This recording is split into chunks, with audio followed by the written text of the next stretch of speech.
35 ఏళ్లు దాటిన తర్వాత గర్భం దాల్చితే కొన్ని పరీక్షలు తప్పనిసరిగా చేయించుకోవాలి. అయితే చేయించుకోవాల్సిన పరీక్షలు ఏంటి, ఎటువంటి జాగ్రత్తలు తీసుకోవాలి గర్భిణీలు అనే విషయాల్ని తెలుసుకుందాం. గర్భం దాల్చిన తర్వాత ప్రతి తల్లిదండ్రుల మనసులో ఉండే మొదటి ప్రశ్న మన బిడ్డ ఆరోగ్యంగా ఉందా అనేది. ఇక ముఖ్యంగా 35 ఏళ్లు దాటిన తర్వాత గర్భం దాల్చిన మహిళల్లో ఈ ఆందోళన మరింత ఎక్కువగా ఉంటుంది. అలాంటి సమయంలో వైద్యులు కొన్నిసార్లు ఎంబ్రియోసెంటసిస్ అనే పరీక్ష గురించి సూచిస్తారు. అయితే చాలా మందికి ఒక సందేహం ఉంటుంది, 35 ఏళ్లు దాటితే ఈ పరీక్ష తప్పనిసరిగా చేయించుకోవాలా? ఇప్పుడు ఆ విషయాన్ని సులభంగా తెలుసుకుందాం. ఎంబ్రియోసెంటసిస్ అంటే ఏంటి అనే విషయానికి వస్తే, తల్లి గర్భంలో పెరుగుతున్న శిశువు చుట్టూ ఎంనియోటిక్ ద్రవం ఉంటుంది. ఈ ద్రవం బిడ్డను రక్షించడమే కాకుండా అందులో శిశువు కణాలు కూడా ఉంటాయి. వైద్యులు అల్ట్రాసౌండ్ సహాయంతో చాలా సన్నని సూదిని ఉపయోగించి ఆ ద్రవంలో కొద్దిపాటి నమూనా తీసుకుని ప్రయోగశాలకు పంపిస్తారు. ఈ ప్రక్రియనే ఎంబ్రియోసెంటసిస్ అంటారు. ఈ పరీక్ష ఎందుకు చేస్తారు అనే విషయానికి వస్తే, ఈ పరీక్ష ద్వారా బిడ్డలో క్రోమోజోమ్ లోపాలు ఉన్నాయా లేదా అనేది తెలుసుకోవచ్చు. డౌన్ సిండ్రోమ్ వంటి జన్యుపరమైన సమస్యలను గుర్తించే అవకాశం ఉంటుంది. కొన్ని అరుదైన వారసత్వ వ్యాధులను కూడా గుర్తించవచ్చు. కొన్ని సందర్భాల్లో బిడ్డకి ఇన్ఫెక్షన్ ఉందా లేదా కూడా తెలుసుకునేందుకు ఉపయోగిస్తారు. 35 ఏళ్లు దాటితే ఎందుకు ఈ పరీక్ష గురించి మాట్లాడతారు అనే విషయానికి వస్తే, మహిళ వయసు పెరిగే కొద్దీ కొన్ని జన్యుపరమైన లోపాల ప్రమాదం కొంత పెరుగుతుంది. అందుకే గతంలో 35 ఏళ్లు దాటిన గర్భిణీలకు ఈ పరీక్షని ఎక్కువగా సూచించేవారు.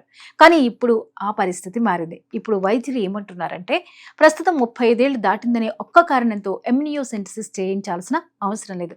ముందుగా రక్త పరీక్షలు, యాంటీ స్కాన్, ఇతర స్క్రీనింగ్ పరీక్షలు చేస్తారు. వాటిలో ఏదైనా అనుమానం కనిపిస్తే మాత్రమే ఈ పరీక్షను సూచిస్తారు. ఏ పరిస్థితుల్లో ఎంబ్రియోసెంటసిస్ అవసరము అనే విషయానికి వస్తే, స్క్రీనింగ్ పరీక్షలో ప్రమాద సూచనలు కనిపిస్తాయి. అలాగే అల్ట్రాసౌండ్లో శిశువు ఎదుగుదలలో అసాధారణ లక్షణాలు కనిపిస్తాయి. కుటుంబంలో జన్యుపరమైన వ్యాధుల చరిత్ర ఉంటాయి. అలాగే గతంలో జన్యుపరమైన లోపాలతో బిడ్డ పుట్టి ఉంటే వైద్యుడు ప్రత్యేకంగా అవసరమని భావిస్తే ఈ పరీక్ష చేయాల్సి వస్తుంది. మరి ఈ పరీక్షను ఎప్పుడు చేయించాలి అనే విషయాన్ని కూడా తెలుసుకుందాం. సాధారణంగా గర్భధారణ 15 నుంచి 20 వారాల మధ్య ఈ పరీక్ష చేస్తారు. ఆ సమయంలో ఫలితాలు మరింత విశ్వసనీయంగా ఉంటాయి. ఇక పరీక్షా విధానం, ముందుగా అల్ట్రాసౌండ్ ద్వారా శిశువు స్థానం చూస్తారు. తర్వాత పొట్ట పైభాగాన్ని శుభ్రపరుస్తారు.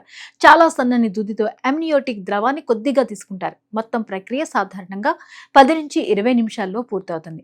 ద్రవాన్ని ల్యాబ్కి పంపి పరీక్షిస్తారు. ఫలితాలు రావడానికి కొన్ని రోజుల నుండి 2 వారాల వరకు పట్టొచ్చు. ఈ పరీక్షల వల్ల నొప్పి ఎక్కువగా ఉంటుందా అనే సందేహాలు కూడా చాలా మందికి ఉంటాయి. అయితే చాలా మంది మహిళలు ఇది చాలా బాధాకరమైన పరీక్ష అని భయపడుతుంటారు. కానీ ఎక్కువగా ఇంజెక్షన్ వేసినప్పుడు కలిగే స్వల్ప అసౌకర్యమే ఉంటుంది. పరీక్ష పూర్తయిన తర్వాత కొద్దిసేపు విశ్రాంతి తీసుకోవాలని వైద్యులు సూచిస్తారు. ఇక ప్రమాదాలు ఏమైనా ఉంటాయా, దీనివల్ల ఎటువంటి ఇంపాక్ట్ ఉంటుంది అనే విషయానికి కూడా ఒకసారి చూద్దాం.